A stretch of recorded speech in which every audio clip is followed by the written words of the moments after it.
টপটা নিয়ে একটুখানি কনসাস হয়ে গেছিলাম, বাকি সব ঠিক ছিল। দেখতেই পাচ্ছ সমস্ত রিচুয়াল শুরু হয়ে গেছিলো। এই চঞ্চন দাদা বসলো, তারপর এখানে সবাই দাঁড়িয়েছিল, ঈশান দাঁড়িয়েছিল, দেখতেই পাচ্ছ ভিতরে অভি ছিল, মা এখানে বসে আছে।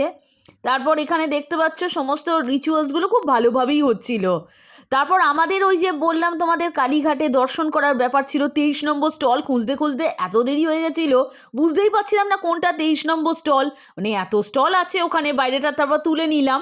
তারপর এখানে নিজে কিছুক্ষণ দাঁড়িয়েছিলাম, আমরা যাব কি যাব না। একবার তো জানো নভেম্বর মাসে কি হয়েছিল, মানে প্রচুর টাকা মানে চলে গিয়েছিল এখানে পুজো দিতে গিয়ে, 1000-এর মতো লেগে গিয়েছিল, এত লম্বা লাইন। তারপর একটা লাইন করে নিয়েছিলাম, জবা বৌদি তারপর ওখানে দাঁড়িয়েছিল আমার পিছনেই, দেখতে পাচ্ছ লম্বা লাইনে। আমরা তারপর ওখানে একসাথে দাঁড়িয়ে একটা সেলফি মতো তুলে নিয়েছিলাম, সেলফিও আছে পরে তোমাদের দেখাবো। তারপর আমরা ঢুকে পড়লাম কালীঘাট মন্দিরে। তোমাদের বলেছিলাম না কিরম স্ট্রাগল করতে হয়েছিল, মানে আমরা এই লম্বা লাইনে দাঁড়িয়ে আছি, পাশ থেকে কোথায় ভিআইপি লাইনে সব ঢুকিয়ে দিচ্ছে জানো তো, ওই যে লাস্টে ভিআইপি লাইন, মানে 100 টাকা করে এক্সট্রা করে নিয়ে ওদেরকে সরাসরি ঢুকিয়ে দিচ্ছে, তার জন্য জ্যামটা বেশি হচ্ছিল। আমরা এখানে এত থক গেছিলাম, বসে পড়েছিলাম সবাই। মানে তারপর ওখানে মন্ত্র পড়ালো, মানে আমাদের সাথে যে পুরুষ ছিল, দিয়ে টিয়ে পুজো, তারপর প্যাঁড়া ফেরা নিয়ে চলে এসেছিলাম। এটা অভিরাজ আর ঈশান, ওর বেস্ট ফ্রেন্ড। দেখতে পাচ্ছ তো পৈতের পর, মানে ওই যে মাথাটাকে ন্যাড়া করানোর পরে, মাথা ন্যাড়া অবস্থা কিন্তু তুললাম না, কারণ ও নিজের চুল শাহরুখ খান ভাবে, শাহরুখ খানের মতো, সেই জন্য আমি আর তুললাম না। তারপর খাবার এসে গিয়েছিল, ভাত, ডাল, পোস্ত, পনির, চাটনি, বেগুনিটা লাস্টে এসেছিল, সব কিছু মানে খেয়ে নিয়েছিলাম।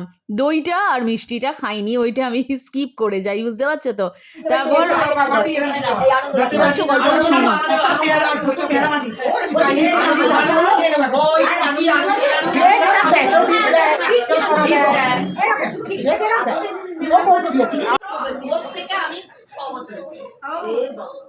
আর কে সব থেকে বড়?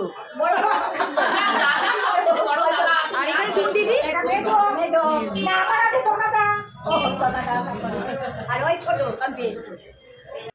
এরম গল্প তো লেগেই ছিল।